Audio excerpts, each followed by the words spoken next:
Assalamualaikum warahmatullahi wabarakatuh. Perkenalkan, nama saya Marsanda Eviasin, kelas 1G jurusan Pendidikan Guru Sekolah Dasar. Tujuan saya membuat video untuk memenuhi tugas mata kuliah Bahasa Indonesia dosen pengampu Ibu Vidya Munoarfa, MPD. Di sini saya akan menjelaskan materi tentang bahasa Indonesia.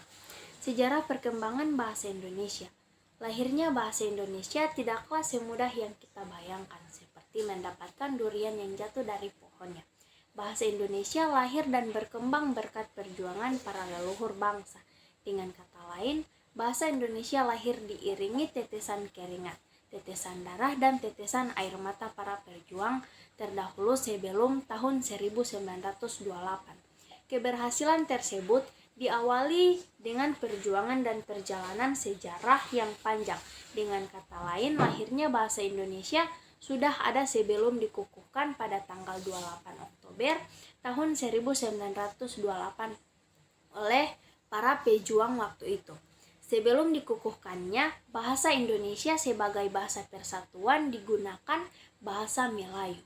Bahasa ini telah menjadi lingua franca di seluruh tanah air Indonesia. Kedudukan bahasa Indonesia. Secara umum, kedudukan bahasa Indonesia yaitu sebagai bahasa nasional, sebagai bahasa negara. Secara formal, sampai dengan saat ini Indonesia berhasil mempunyai empat kedudukan, yaitu sebagai bahasa persatuan, bahasa nasional, bahasa negara, dan bahasa resmi. Dalam perkembangannya, bahasa Indonesia berhasil mendudukannya sebagai bahasa budaya dan bahasa ilmu. Fungsi bahasa Indonesia. Fungsi bahasa dapat dibagi menjadi dua bagian, yaitu fungsi bahasa secara umum dan fungsi bahasa secara khusus. Fungsi bahasa secara umum yaitu sebagai alat untuk mengungkapkan perasaan, alat komunikasi, atau alat berintegrasi, alat kontrol sosial. Kemudian fungsi bahasa secara khusus yaitu dengan mengadakan hubungan dalam pergaulan sehari-hari, mewujudkan seni, mempelajari bahasa kuno, mengeksploitasi ilmu pengetahuan dan teknologi. Manfaat mempelajari bahasa Indonesia yaitu menemukan rasa cinta tanah air, melestarikan bahasa, mempermudah komunikasi, menambah wawasan dan pengetahuan, merangsang munculnya ide-ide baru. Kemudian saya akan menjelaskan materi tentang bahasa ilmiah.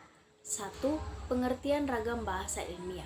Ragam bahasa ilmiah adalah salah satu bentuk keragaman bahasa yang terbentuk dari cara penyampaiannya. Ciri-ciri ragam bahasa ilmiah. Berdasarkan artikel Kemendikbud, berikut adalah ciri-ciri ragam bahasa ilmiah. 1. Cendekia atau bersifat cerdik. 2. Lugas dan jelas. 3. Bertolak pada gagasan. 4. Formal. Contoh kalimat ragam bahasa ilmiah. Teknik implementasi penulisan ragam bahasa ilmiah ini bisa dapat dilihat dari berbagai contoh kalimat ragam bahasa ilmiah dalam jurnal, skripsi, atau tulisan ilmiah lainnya, seperti bahasa yang objektif adalah bahasa yang menggambarkan suatu pengalaman bagi semua khalayak pemakai bahasa. Representasi pengalaman linguistik itu dipandang sama.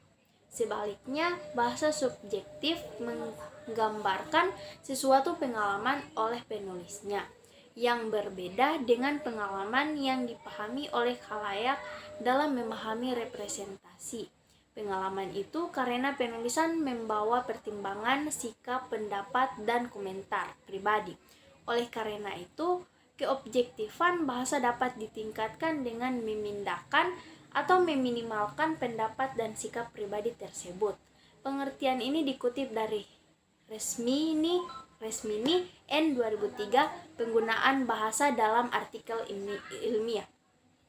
Kamus Bahasa Ilmiah. Kamus bahasa ilmiah sendiri merupakan ciri atau struktur kata yang umumnya digunakan dalam bahasa ilmiah populer. Umumnya, bahasa ilmiah populer menggunakan kosakata yang bersifat denotatif atau lugas dan tidak bermakna ganda supaya penyampaian menjadi lebih efektif. Selain itu, istilah dalam ragam ilmiah juga bisa kalian lihat dari penggunaan morfemnya. Morfem adalah satuan gramatikal terkecil yang mempunyai makna. Morfem tidak bisa dibagi ke dalam bentuk bahasa yang kecil lagi, yang dapat atau tidak dapat berdiri sendiri.